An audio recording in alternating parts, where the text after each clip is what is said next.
If you've been dumping points into dexterity or you're trying to do some serious bleed damage, there's a good chance that you like Elden Ring's katanas. Well, have I got good news for you samurais out there, because I'm going to show you where to get one of the best katanas in the entire game. I'm Jamie Latour, and this is where you can find the Moonveil Katana.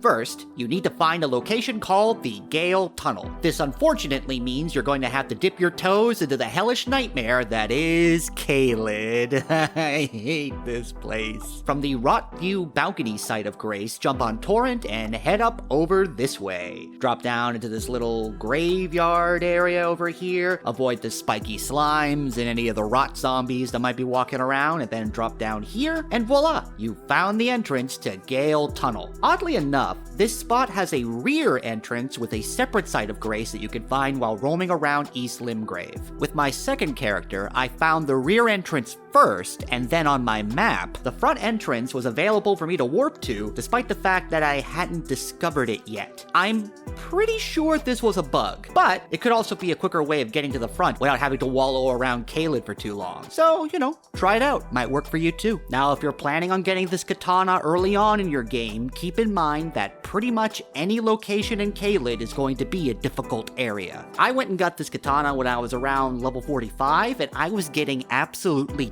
dummied by the enemies that were in this mine. You can choose to fight them, but if you really just want the katana, run on past them, climb down this ladder, and you'll reach this point here. Open up this door, and hey look, it's Alexander the Warrior Jar. He'll be as surprised to see you as you are to see him. Now, some bad guys may have followed you through the mines after your mad dash, so lure them away from Alexander and then deal with them. Then touch the site of Grace over here and come back to these ominous wooden double doors. Gee whiz, I wonder what could be behind here, and oh look, it's a Magma Wyrm, just like the one in the last video I made. It's almost as if I planned for these videos to come out next to each other. The way to beat this boss is almost identical to how you beat Makar, so you can check that video out in the description below for tips and tricks on how to handle this big scaly guy. The key difference between that fight and this fight is that this one takes place in a much smaller and enclosed space, which makes the magma that gets spread on the ground a lot harder to avoid. Watch out for that charging magma attack and go after its tail and back legs. Upon defeating the Magma Wyrm, you'll get another dragon heart, as well as that lovely Moonveil Katana. Let's take a look at that bad boy. To wield it effectively, you're going to need 12 strength, 18 dexterity, and 23 intelligence? Ooh, I am far too stupid to use this sword. It initially scales E for strength, D for dexterity, and C for intelligence, which makes it a perfect weapon for dex and intelligence builds. On top of that, it does some really good bleed damage, and its weapon art is called Transient Moonlight, which has you sheath it and then unleash either a horizontal or vertical blast of moonlight, depending on whether you do a light or heavy attack. There you go, folks. You now possess what is quite possibly the best katana in all of Elden Ring. Now nothing can stop your path of destruction, except for maybe those big creepy spider hands. Those things suck. For more Elden Ring news and guides, check out thegamer.com. Thanks for watching, and we'll see you next time.